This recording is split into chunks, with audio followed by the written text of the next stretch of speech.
نحمده ونصلي على رسول الكريم اما بعد. حضرت مولانا سلمان اظہری صاحب دامت برکاتہ ہندوستان کے ہیں اور بریلیوں کے بڑے عالم ہیں. ان کی کلپ میں دیکھ رہا تھا کہ وہ کہتے ہیں کہ دیوبندیوں کے ساتھ کھلے دل کے ساتھ میں اتحاد کرنا چاہتا ہوں، لیکن اس کے بعد انہوں نے 4 کتابوں کا نام لیا، برائن قاطعہ، تقویت الایمان، اور ان کی عبارتیں انہوں نے پیش کی اور کہا کہ یہ ان کا عقیدہ ہے، یہ نکالیں گے تو ہم اتحاد کریں گے. جواباً عرض ہے کہ حضرت وہ عقیدہ جو آپ پیش کر رہے ہیں ہم لوگوں کے لیے، دیوبندیوں کے لیے، وہ عقیدہ پہلے بھی نہیں تھا اور آج بھی نہیں ہے. وہ تو کچھ عبارت مبہم ہے، اس کو لے کر کے کچھ لوگوں نے اس پر معنی چڑھایا اور دیوبندیوں کو اتنا بدنام کر دیا کہ گستاخ رسول قرار دے دیا، اور ایک دوسرے سے ملنا بھی مشکل ہو گیا دیوبندی بریلوی کا. وہ عقیدہ ہمارا نہیں ہے. ہمارا عقیدہ ہے، ثمرۃ العقائد میں نے کتاب لکھی ہے، 350 عقیدے ہیں، ضرورت کے سارے عقیدے اس میں، یہ سارے آبھاس ہے جو آپ بیان فرما رہے ہیں. ہر عقیدے کے لیے 3 آیت 3 حدیث ہے.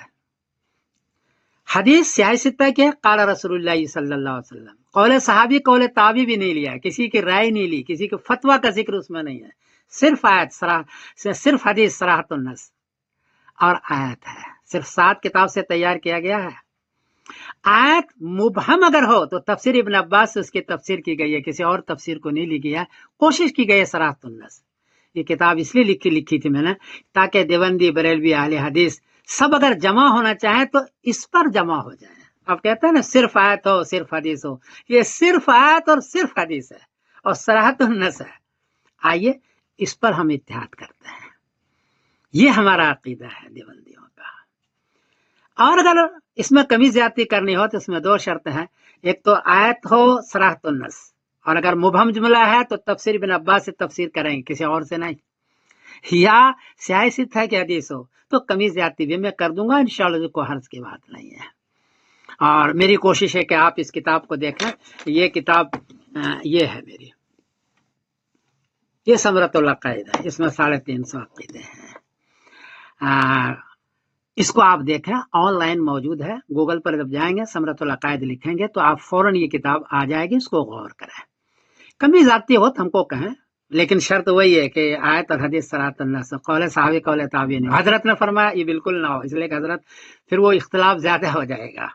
آپ اس کو دیکھیں. مجھے بڑا افسوس ہوا کہ سیاہ ستہ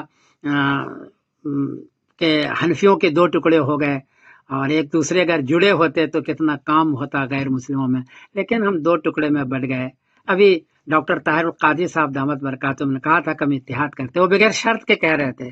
مجھے بڑی خوشی ہوئی. آپ سلمان اظہری صاحب تو آپ تو کہہ رہے ہیں، لیکن آپ شرط لگا رہے ہیں، اور ایسے شرط لگا رہے ہیں جو بلا وجہ کی میرا خیال ہے کہ لگا رہے ہیں. وہ عقیدہ وہ ہمارا نہیں ہے. ہمارا عقیدہ وہ جو ثمرۃ العقائد میں لکھی ہوئی ہے، اور صرف آیت اور حدیث آپ کے کہنے کے مطابق، اسی پر انشاءاللہ اتحاد کریں گے. یہ اختلافی مسئلہ ہے، کمی زیادتی ہو تو معاف کر دینا، اس لیے کہ یہ زمانے سے اختلاف چل رہا ہے. تو یہ ہے، اور میں آپ سے کھلے دل سے اتحاد کرنا چاہتا ہوں، اور صرف آیت اور صرف حدیث صراحۃ النص پر اتحاد کرنا چاہتا ہوں. میں سمیر الدین قاسمی بول رہا ہوں مانچر سنگھ لین سے. السلام علیکم ورحمۃ اللہ وبرکاتہ. آگے کلپ ہے حضرت مولانا سلمان اظہری رحمۃ اللہ دامت برکاتہم کا، وہ بھی آپ حضرات سماعت فرمائیں. سے تھی کوئی نئی بات تم اپنی کتاب میں نہیں لاؤ گے، کوئی نئی بات میں اپنی کتاب میں نہیں رکھتا. آؤ اتحاد کرو. میں اس اتحاد کا اعلان کرتا ہوں، لیکن جو نئی باتیں آئیں اس کا تم انکار کرو گے، علل اعلان کرو گے، اور یہ بھی کہو گے کہ ہم ان سے دور ہیں. ہوا یہ کہ اعلیٰ حضرت رضی اللہ تعالیٰ عنہ کے زمانے سے تھوڑے سے پہلے کی حالات میں بتا رہا ہوں آپ کو. دارالعلوم دیوبند کے بعد 4 علماء میں صاف آج عرض کرتا ہوں جن کی کتابوں سے پوری امت میں تنازع پھیل گیا، اختلاف پھیلا.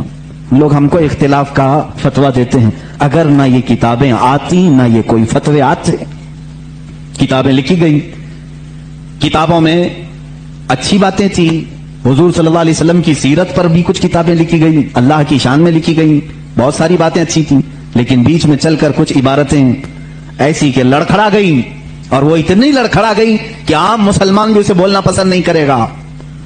براہین قاطعہ کتاب کا نام بول رہا ہوں، تقویت الایمان کتاب کا نام ہے، تحذیر الناس کتاب کا نام ہے، حفظ الایمان کتاب کا نام ہے، یہ وہ کتابیں جو آج چھپی نہیں ہیں، مارکیٹ میں چھپی ہیں، ابھی بھی موجود ہیں، ابھی بھی موجود ہیں. انہی کتابوں کی عبارات کی وجہ سے ہی تو یہ تنازع پھیلا پورے امت میں، اختلافات. اہل سنت و جماعت متحدہ متفقہ ایک ہی جماعت تھی بر صغیر میں، ان کتابوں کے آنے کے بعد